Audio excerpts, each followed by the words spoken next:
in the gospel of black nationalism, as I told you, means you should control the politics of your community, the economy of your community, and all of the society in which you live should be under your control. And once you feel that this philosophy will solve your problem, go join any church where that's preached. Don't join a church where white nationalism is preached. Now, you can go to a Negro church and be exposed to white nationalism. Because when you walk in a Negro church and you see a white Jesus and a white Mary and some white angels, that Negro church is preaching white nationalism.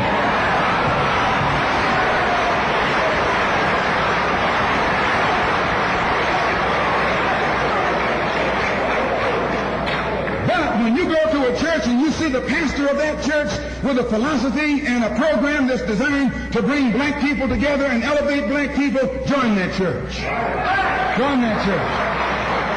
If you see where the NAACP is preaching and practicing that which is designed to make black nationalism materialize, join NAACP.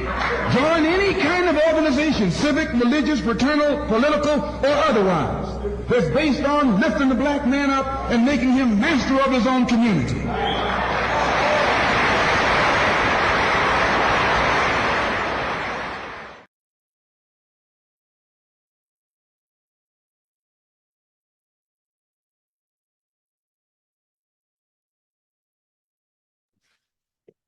Right on. So, I mean, that's it. I don't know why I thought maybe that was a message to the grassroots at the end of it. He talks about the Henrys. But so we'll say a lot, and we said this earlier during the struggle in Gary, Indiana, where we are, and working to get this street named after Malcolm X, which took us actually 22 years, and it's 85% black city. We finally got it in the fall of, in 2022. But we would talk about this speech a lot, and we would say he could have came here last night and made that speech, or he could make it tomorrow. And so here we are today on the 60th anniversary of this speech given in Detroit, Michigan, listening to it together, and he's making it tonight. So a lot of what he talked about pertains today. So we got some time now to chop it up and talk about that, which all of us will get a chance to. But I got three people in particular on here with us that I wanted to say a few words, about 4 minutes at the most, 4 or 5 minutes, and then we're going to open it up for everyone. And it'll be Dr. James McIntosh of CMOTAP, Brother Albert Martin of Hood Research, and also our brother, if he can come on, first of all, Brother Akinyele Umoja. Akinyele Umoja is part of the Malcolm X grassroots movement. He's the author of the book, We Will Shoot Back, which is a powerful book of the struggle in Mississippi, and definitely opened my eyes to a lot of things when I read that book.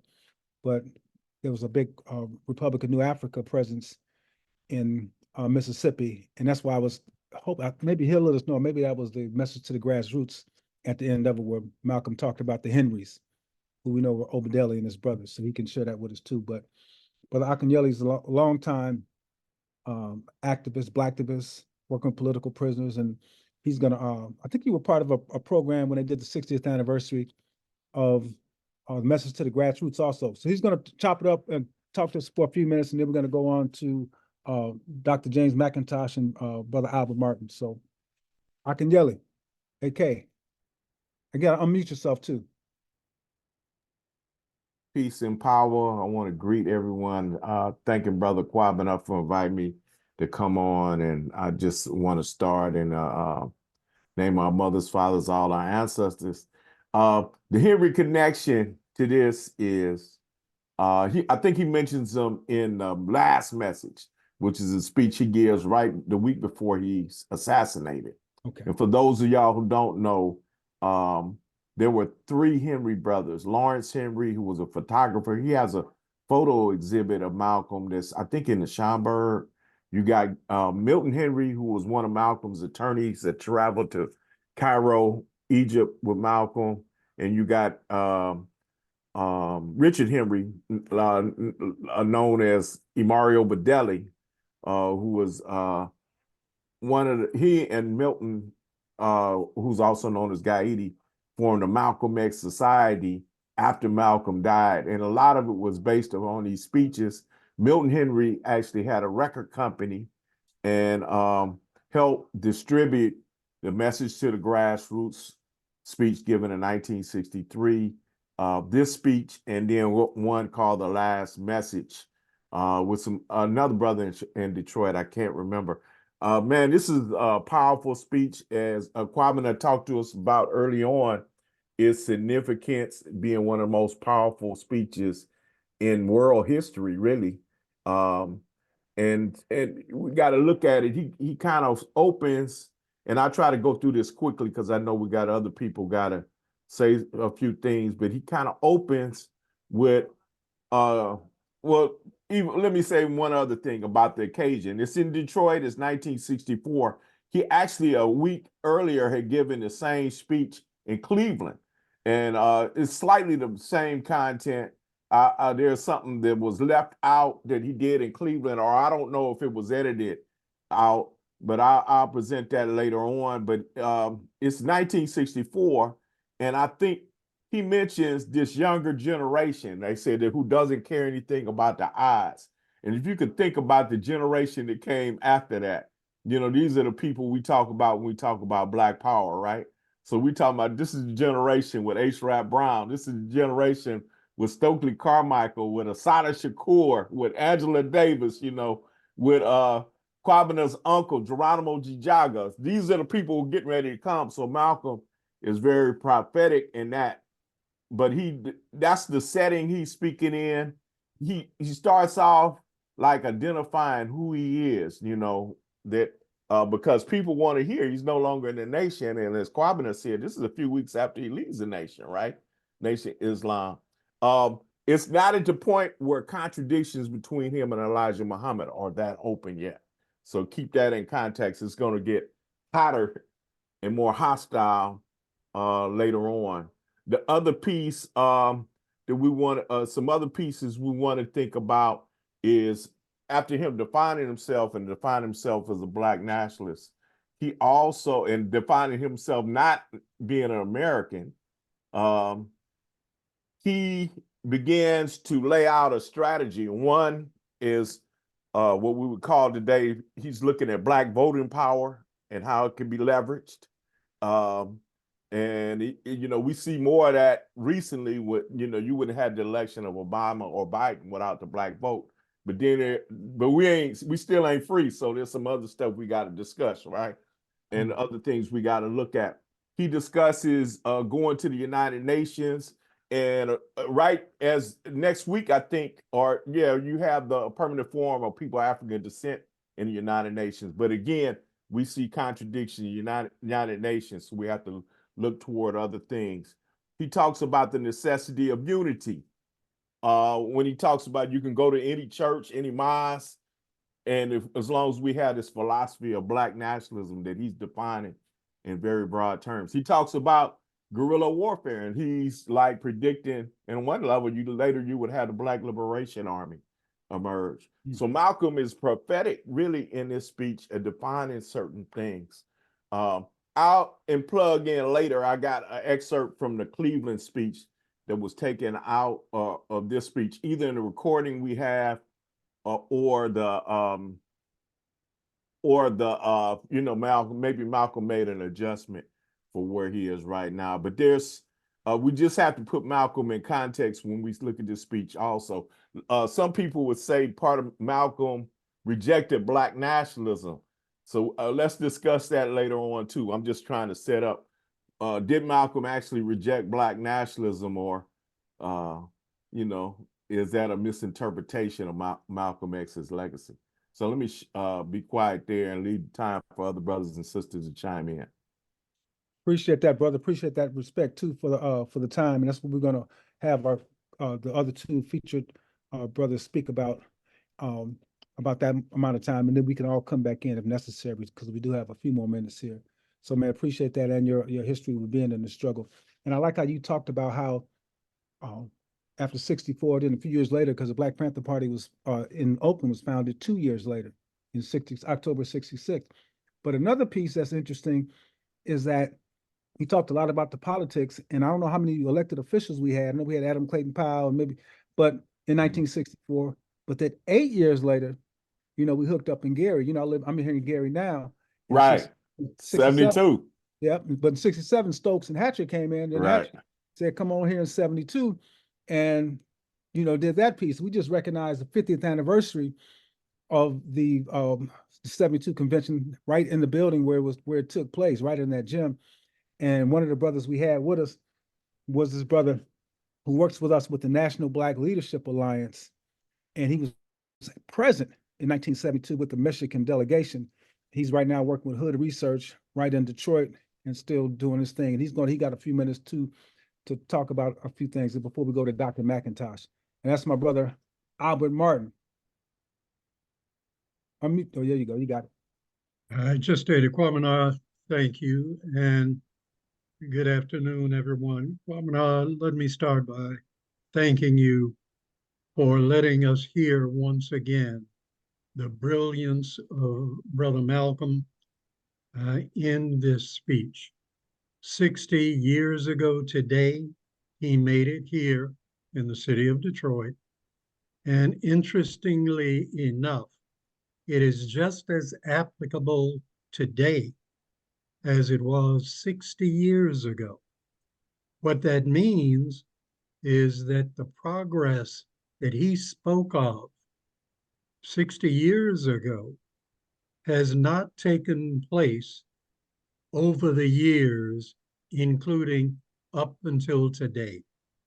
And one of the reasons that I'm going to submit to you that progress has not taken place is because, as Malcolm urged 60 years ago, we have the power, the political power in our combined vote.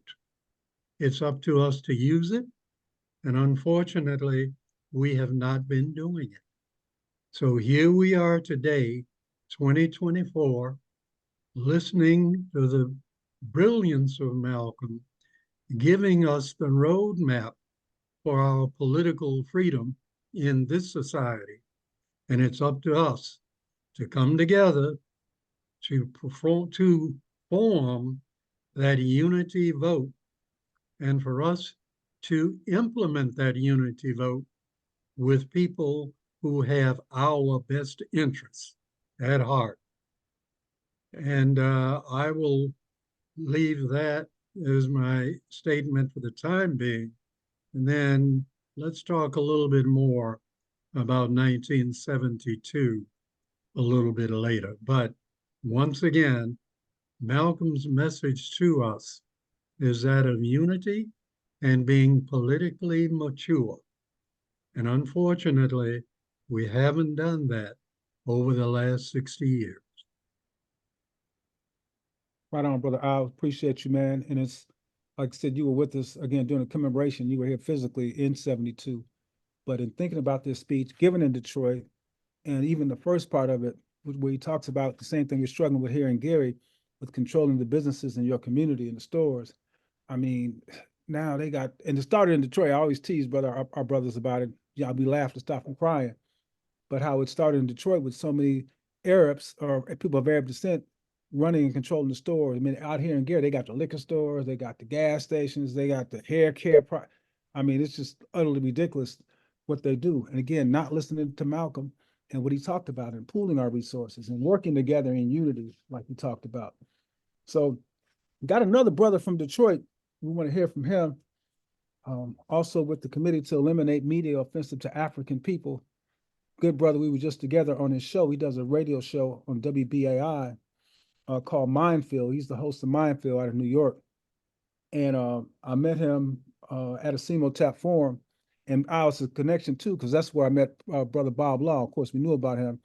And we started working with the National Black Leadership Alliance to deal with us on this music issue. You know, I said, I'm not going to get together with a bunch of Africans ever and not mention anything about this violent, vulgar, horrific music that's telling our children to hate each other, dropping N-bombs on us and telling us to kill each other constantly on the radio. And that goes again to controlling your politics, your media, your music. When we lament with the NBLA, about the fact that the radio stations in Chicago, the two of them that target our young brothers and sisters with this ratchet music, are both European owned. They came back with like, well, it's the same thing in New York. The two radio stations do the same thing.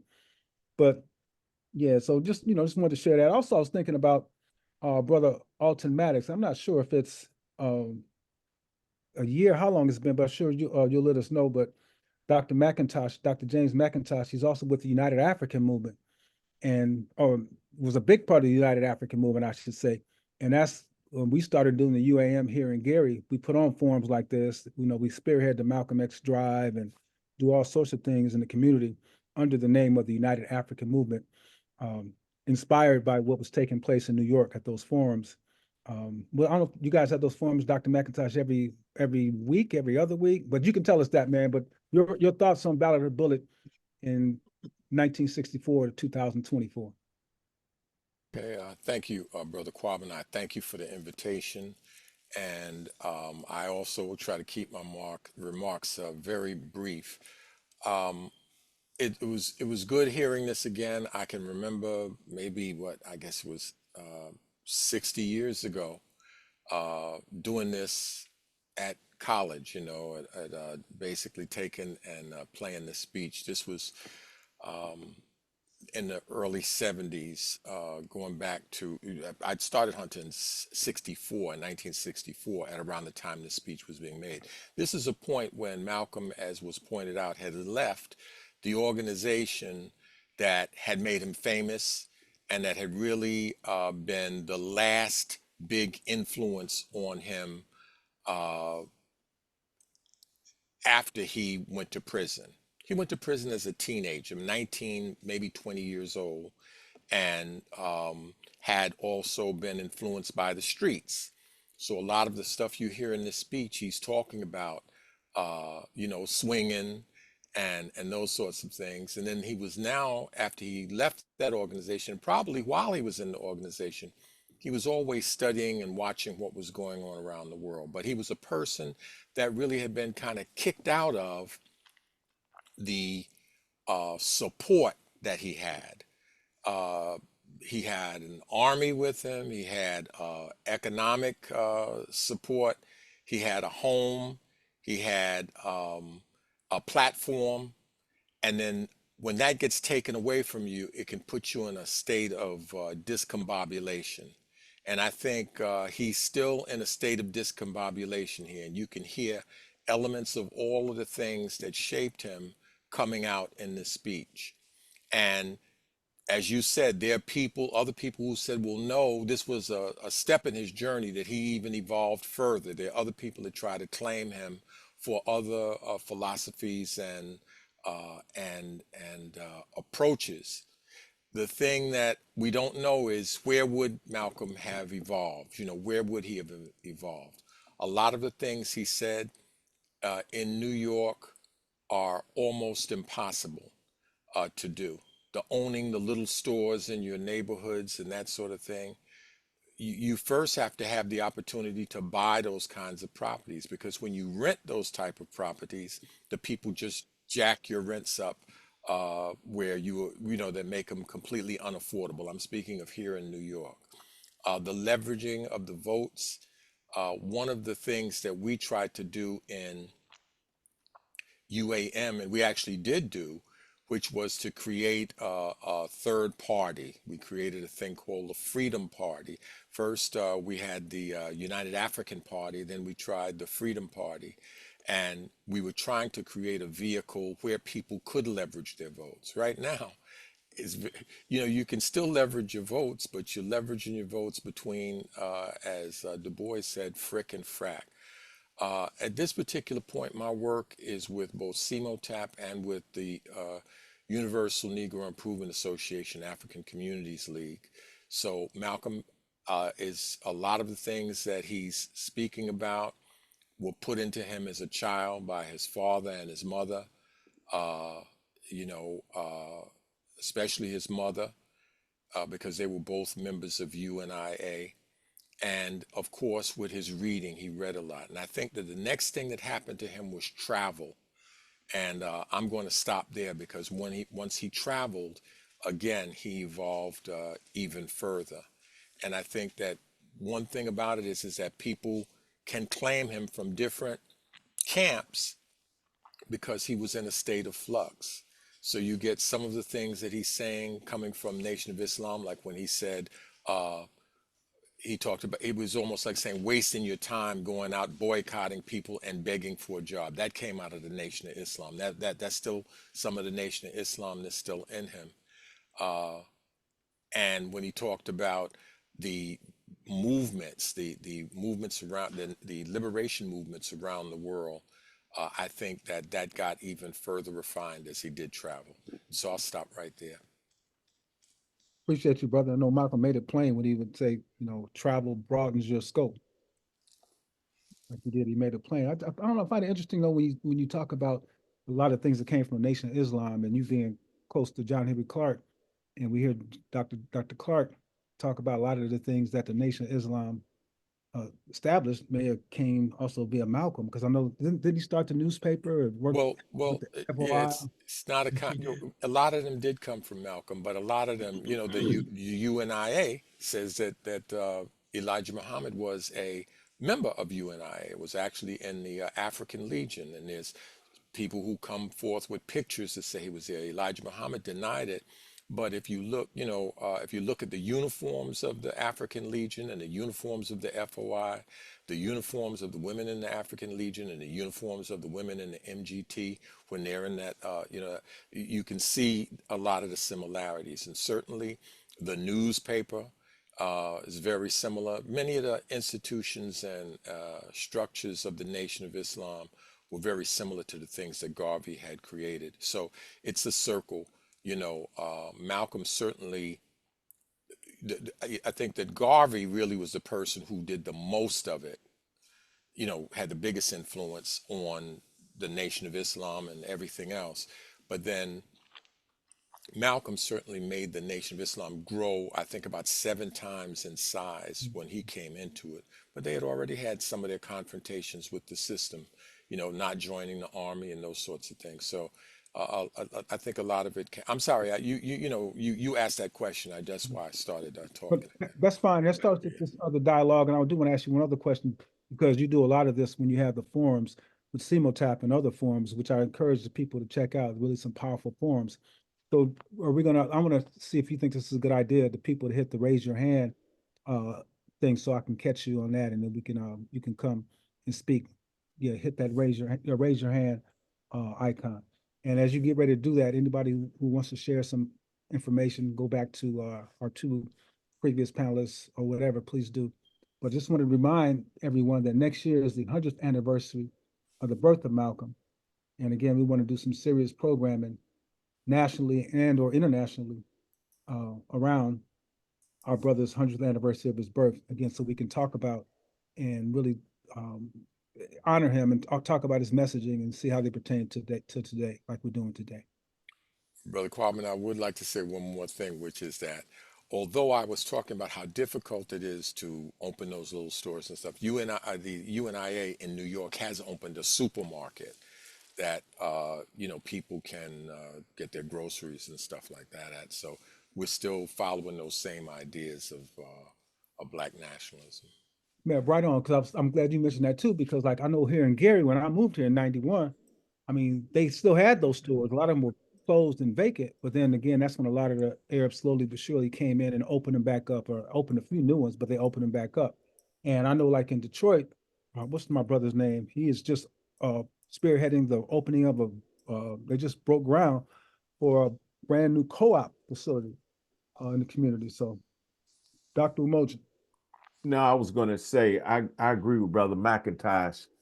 I think that there are some limitations to owning stores as a means to liberation. But the question is, do we have an alternative? I think we have to do some things now for survival. I think that ultimately, and I would make this point, that ultimately the only solution is sovereignty. And then we still got some work to do, but I think to allow us to only have to deal with whoever these outside groups, whether they be Arabs, whether they be Asians, whether they be Jews, be the ones to own all the stores in our community, I don't think is a winning solution either.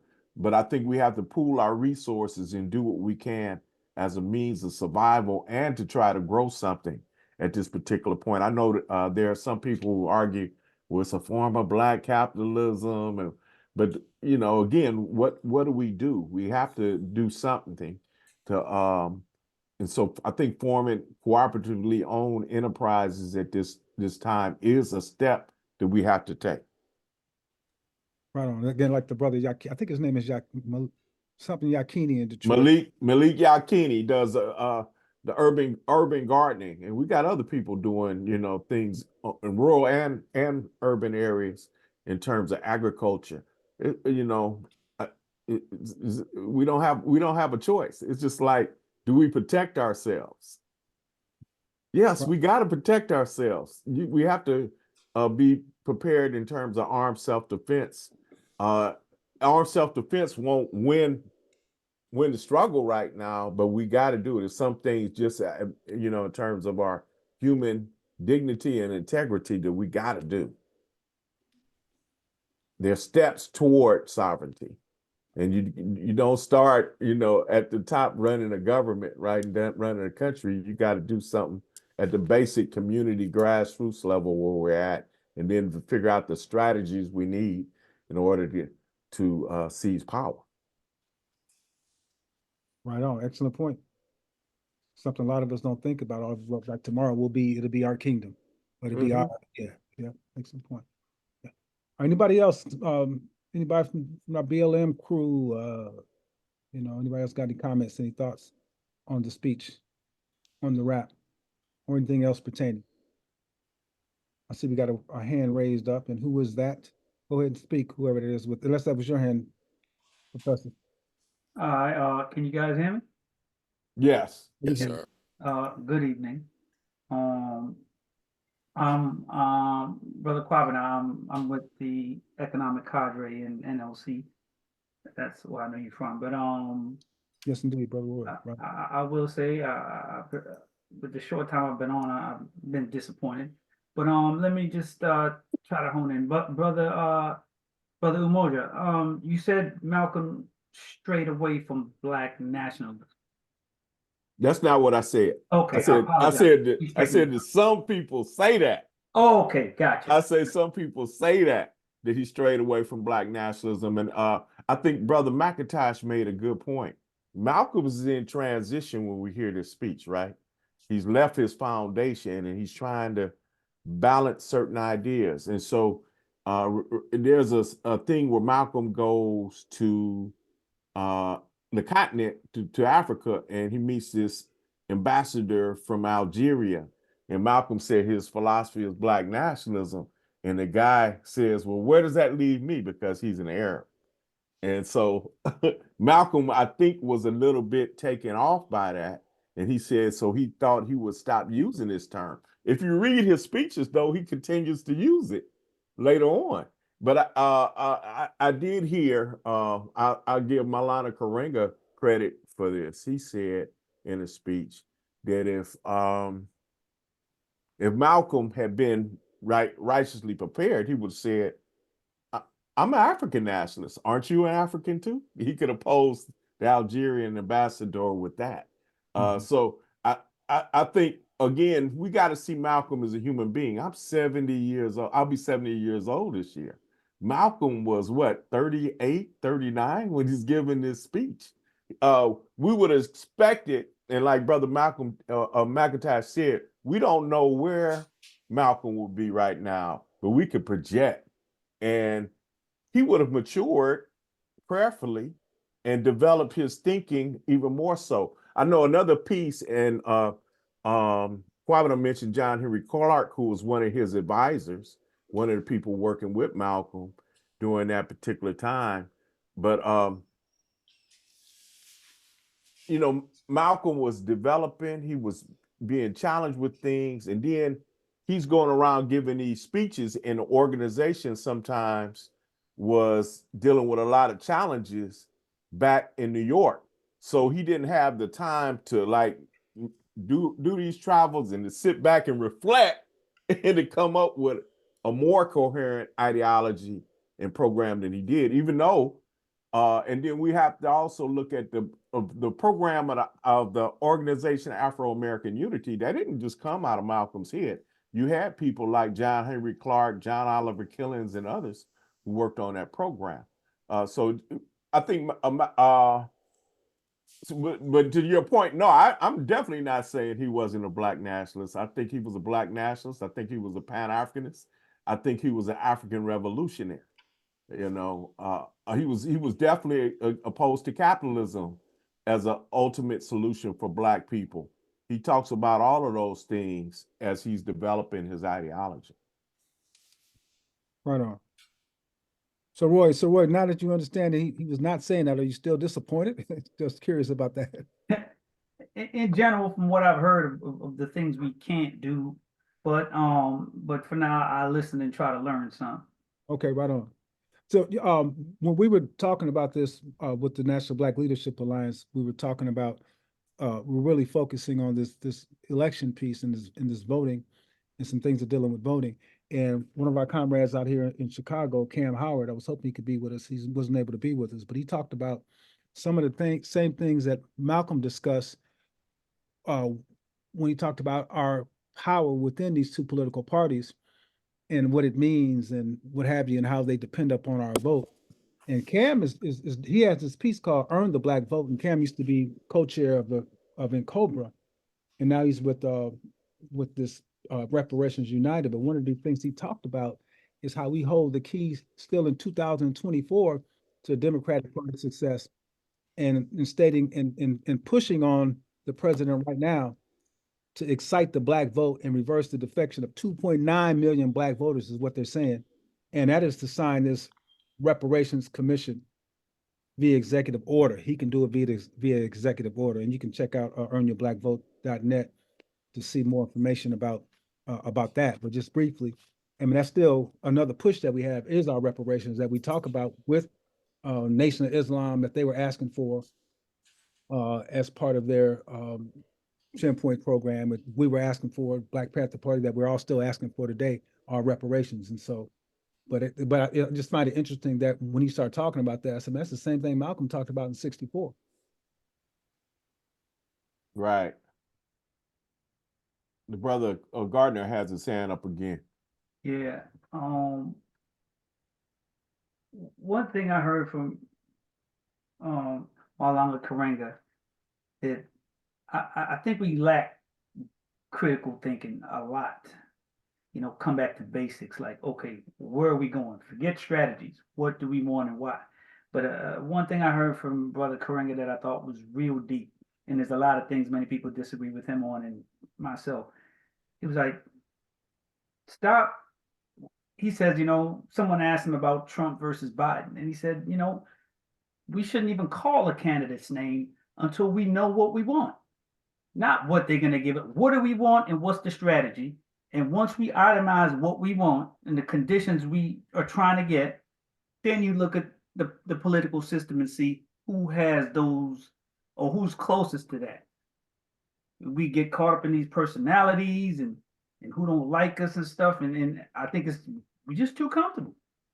This system is just cushioned us and we fake like we want to complain, but we're too comfortable in order to sit down and itemize a core strategy.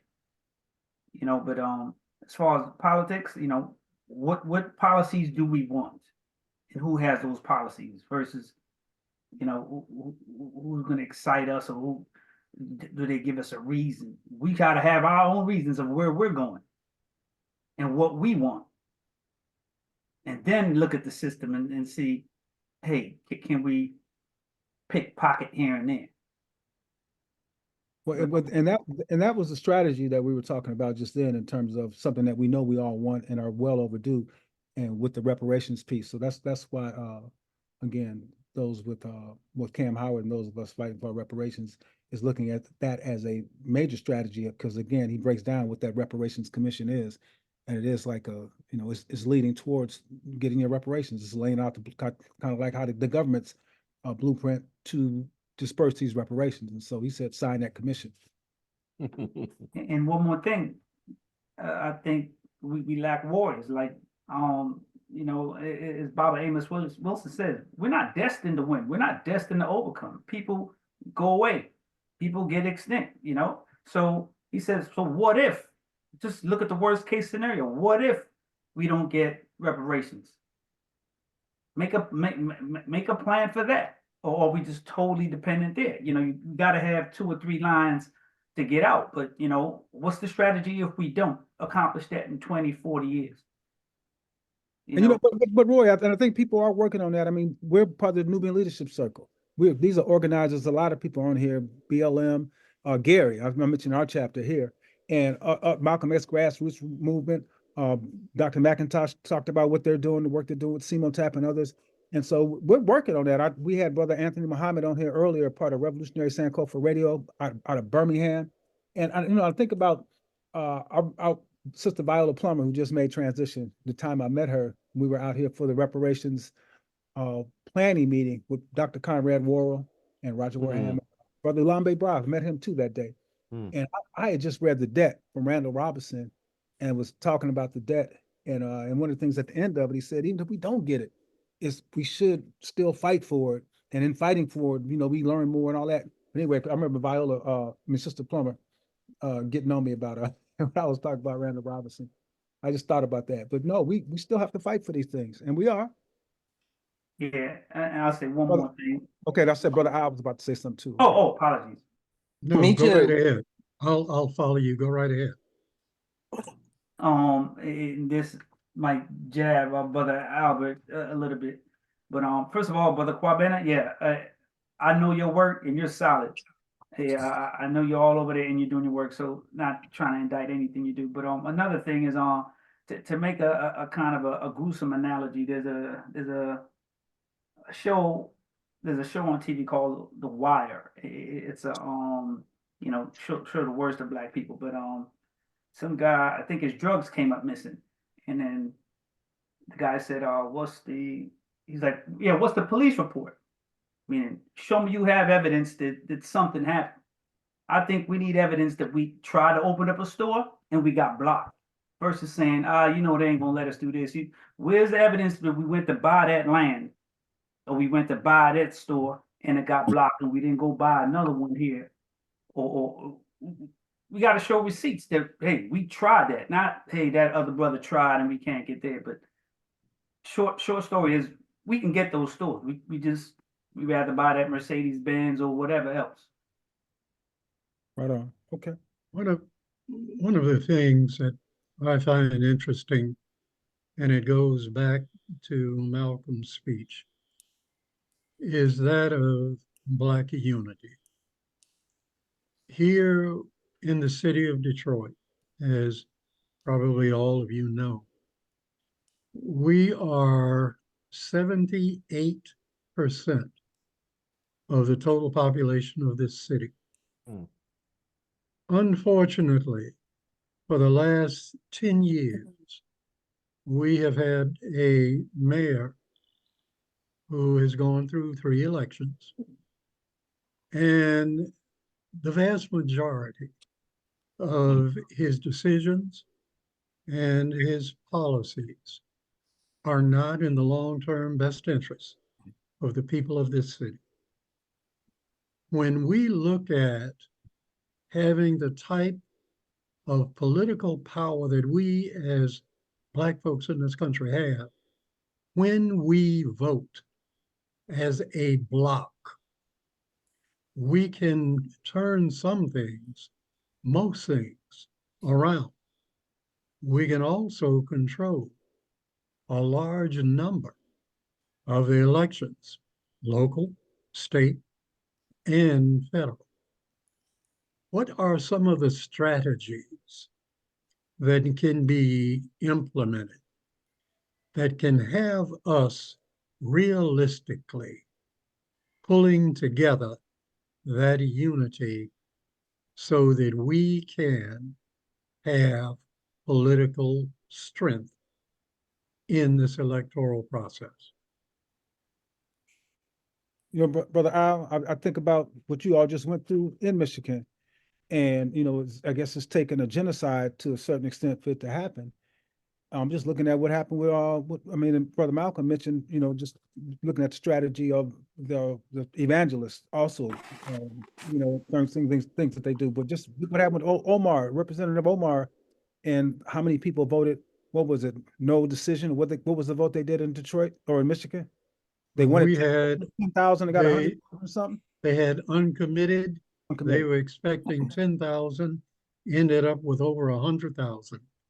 And interestingly enough, that was our presidential primary, and only 11% of registered voters in the city of Detroit turned out to vote. Wow. 11%. Quabina, can I say something? Were you the one with your hand up? Yes, Okay. I'm the iPhone. This is Akili, Black Lives Matter and Saving Our Families. And I just got off the road, you know, jumped on because I wanted to hear this. And it seems to me that on a lot of levels, and I think that when we look at Brother Malcolm's life in totality, not, you know, I know there's certain segments that we all go through, and you should be able to see your growth. And when you look back on your life, and I remember growing up listening to Brother Malcolm, and I remember all the things that he was going through in New York. But what I want to say is that, number one, we can't forget that as Black people, we're not monolithic. Okay, just because we have the same color skin does not mean that we all think the same. And one thing that I always admired about Malcolm is that Malcolm was not an armchair revolutionary, nor was he an intellectual revolutionary. He was in the streets with the people. He was actually talking to people. He wasn't waiting for people to come see him. He started off on the corners up in Harlem and these different places. He wasn't waiting on them to come to the hall or any of this. And a lot of times we spend a lot of time debating different things and trying to come up with strategies that really don't include the people. It's just it's a lot of intellectual masturbation that goes on that we come up with, but we don't let the people who we're trying to convince to be a part of it, we don't bring them to the table, or we don't go to their doors, knock on it, formulate those relationships, and help them understand why it's best to do it this way. So when you're looking at people stepping out and wanting to support something, they don't have no skin in the game. I don't know you. Okay, you're talking about all of this. Who's going to be in control? Who are these people? Because right now, up under capitalism, we're used to somebody taking the lead. So how do we decide who's going to be in lead? Well, that person can't lead me because we have not built those relationships, and we have not really went to the core of where we're at and why we're here. That's all I want to say. Right on. Right on. I see Akili, and I also see Dr. Umoja again, but go ahead, Akili. Oh, that was Akili. I'm tripping. You just spoke. Dr. Umoja. Yes, a beautiful discussion. I agree with many of the points Sister Keely made, Brother Roy, Brother Albert. One model I want to suggest, well, let me say two things. One is when you're talking about Cam Howard, what Cam Howard is talking about is not only,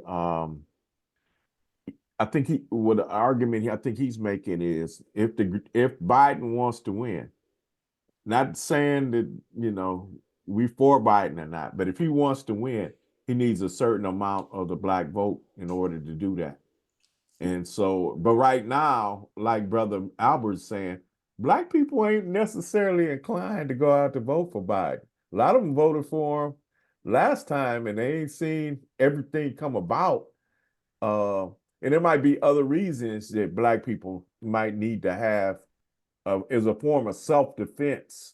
Again, him in there, if we think about some of the laws and stuff and the things that might happen with more people, think like Clarence Thomas being appointed to the Supreme Court and other things like that. But anyway, So Cam Howard is saying, look, if you want to earn our vote, then support, do an executive order on reparations, and that might motivate more Black people to vote for you.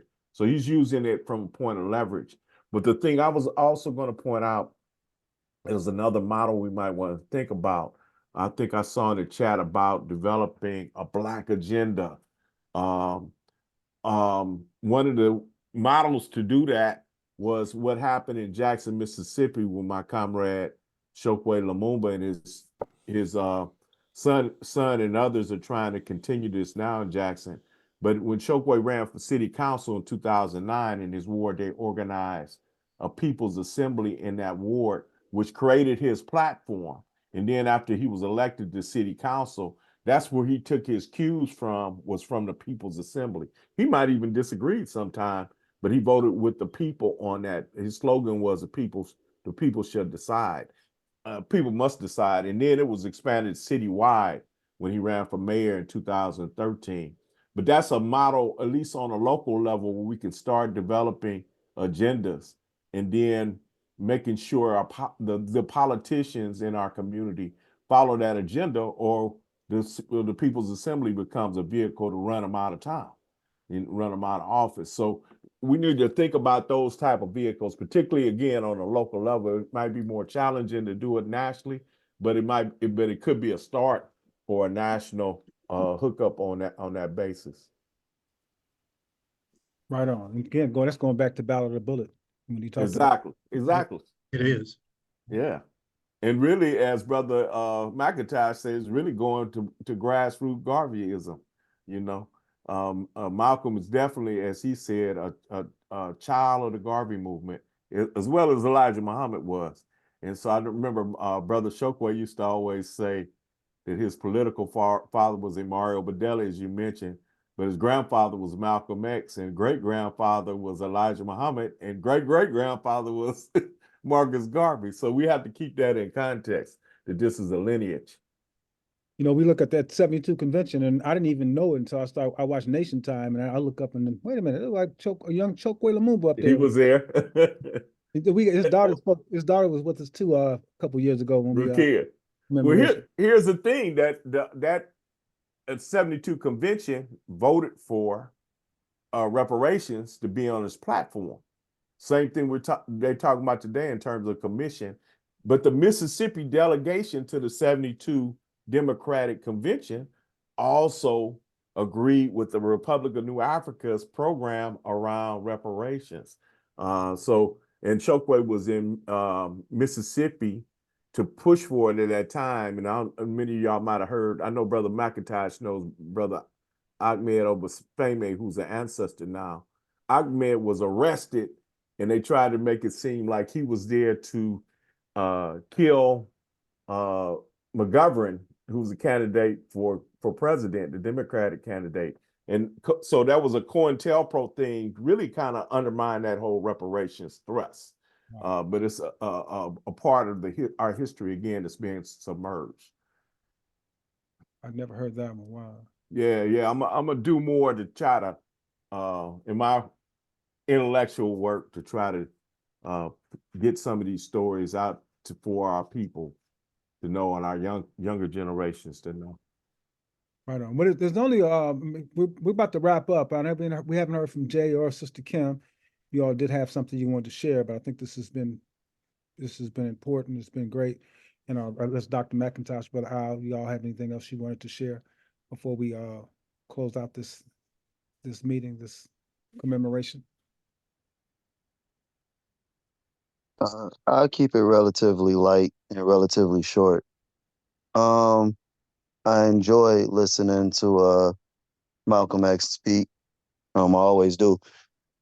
I think one thing that it would be wonderful to focus on is that unity portion, right? Making sure, like I think I heard a few other people say, making sure that we connect up with each other and start working on a grassroots level, because every revolution started grassroots, and the strongest revolution started grassroots.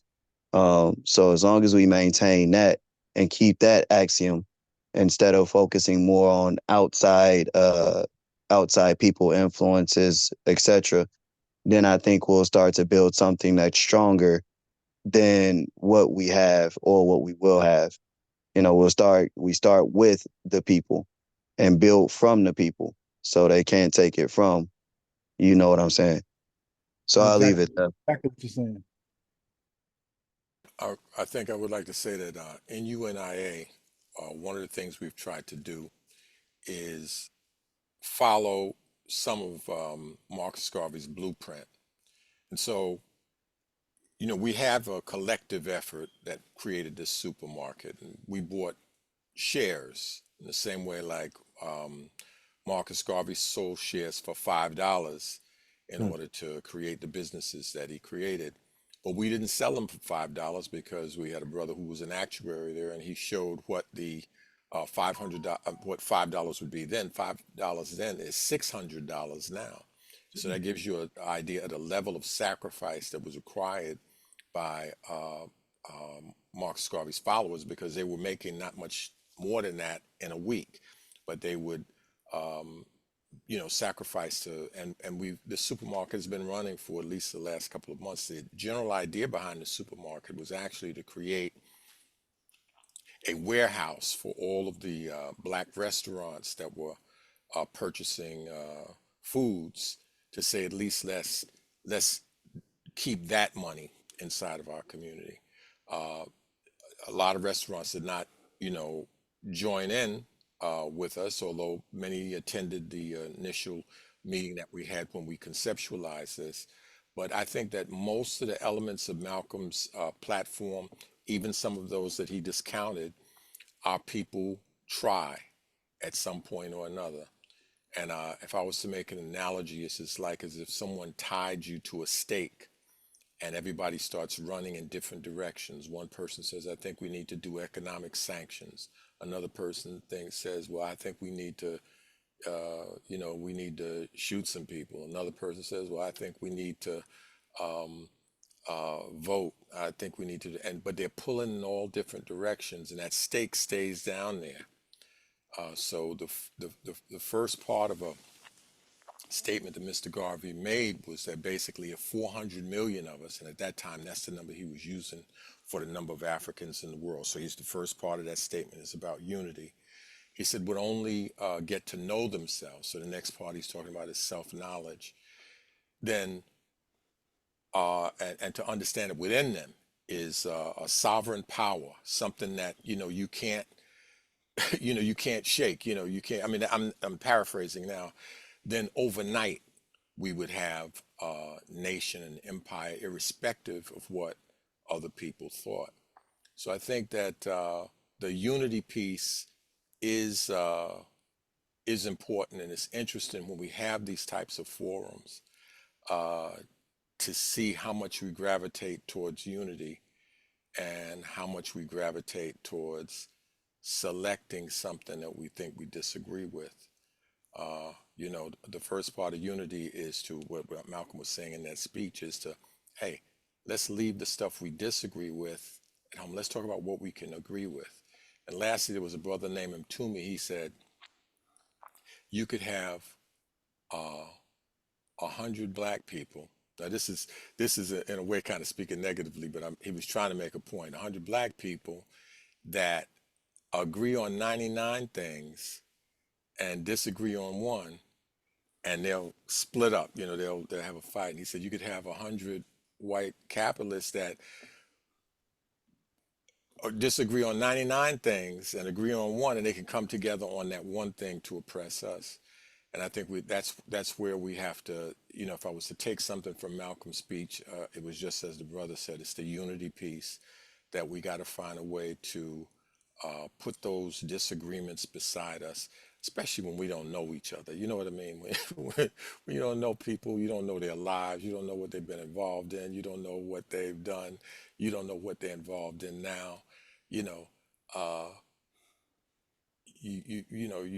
need to try to select something that you agree with that someone else has said. And I think that everybody here said something I could agree with. Everybody here said something I agree with, and I'm most grateful to Brother Kwabena for including me. I appreciated, being here. And what the sister said about intellectual masturbation, you know, sometimes sometimes intellectual conversation is something that's necessary, but it doesn't mean that represents 100% of what we do, or 100, and you don't know the person, you don't know what they're doing. So that's all I would say, from that. Man, powerful, brother. Appreciate you. And we just following your lead, UAM's lead. I didn't know who you were there, and we were following what y'all was doing. So, but Praises to the Creator. right on, man. Well, but I think that one of the oh, I'm sorry, sir. You go ahead. no, go right ahead, Tim. Thanks. I think that a lot of people have said a lot of things to think about. I think that when, especially I guess when Akili was talking about, one of the things she may have touched on is just that I guess when we talk about intellectual thought and everything, is that I guess there is this missing piece, not missing, but it's not enough of us are able to do it often enough. It's about, really organizing and getting out and meeting people and actually getting more people engaged in all of these discussions, so that it's not, just a few of us who are working on any of the projects. I think that whenever we're talking about one of the issues, I guess, when we talk about Black people in unity, and one of the problems probably is just that I think everyone is setting, well, we get these ideas that there's this one thing and there are these things, and that will lead to, what it is we all want, Black freedom. That this one thing, this one action, that if everyone takes it, it will just lead to that. Whether it's everybody vote for one of these parties, or everyone own a business, or everyone do this. It's almost as if, in a way, I do think we kind of dodge, like, I mean, these are a lot of things that you do and processes that we work on. These are all part of something, like a move towards liberation. And we can argue about, which are better or worse, or to what extent they do. But they're pieces, but they're not, it's not a full piece. There is no way out but through, beyond, until, US capitalism and white hegemony is eliminated, we won't be free. And so it's like, how do you get to that point? But I think sometimes some of the battling, there's so much of that, because so many of us, we'll have one piece of the puzzle and we'll act as if every Black person should hop on this train and do this, and then automatically there will be freedom. And that's when the limitations of a system this large, this big, when Malcolm talks about capitalism being having needing blood to suck and all of that. So, like, beyond that, until destroying that, there won't be complete freedom. So I think we all have pieces to a puzzle, but not the entire thing. And so I think oftentimes we get distracted and we fight over some of the little pieces. So I don't know how to get past that. That's why I think but that's just part of it to me. And that's why I think that whole thing about unity that we're getting out of here, that's what's talked about, is so very important. And and we have to, again, know each other too, and just learn, and before we make these judgments. I mean, again, I go back to, we were at that forum last night about the music, and one of the things we shared was our children, our youth are being taught, if you don't trust somebody, you shoot them. I mean, this is actually #1 album in the country, where if I don't trust, if Young Metro don't trust you, I'm gonna shoot you. So we're right. It's a lot. It's a lot where we're dealing with, that we're up against. Brother Al, man, go ahead, and then we'll close out after that, because we're already at going at 2 hours, unless somebody else had just something else they must get in. But go ahead. Well, let me just start by once again thanking you for this forum. It is hopefully the start for the growth of something that is going to bring about the kind of collective thinking that is required in this political environment to put us in a position where we can recognize how powerful our vote is when we use it in a collective manner. Let me just say this. There's one thing, and I realize that we are by no means a monolith. But let me just say this. We experienced recently in this political system where the Democrats were in control of both houses and the presidency. And we could not even pass the John Lewis Voting Rights Act. Here, the black vote put the Democratic Party in the position of power in which it finds itself. And that party could not guarantee for its most loyal voting bloc the continued right to vote them into office. Now, let's keep that in mind, and let's remember that we can come together as a people with the objective of controlling the systems that we can for our benefit. So hopefully we're going to get to that point in the very near future. Webinar, once again, this has been most educational, and let's plan to have more of these moving toward getting some things accomplished that will make us all live better lives. Right on, brother. Way to close it out, man. Appreciate you. Appreciate everybody who's been on here with us. And again, struggle continues. We're moving forward to Malcolm's 100th. And anybody doesn't have anything else to say, anything else for right now, want to say peace and hotep. Nobody is going to save us but us. Think black. Peace and power. Right on.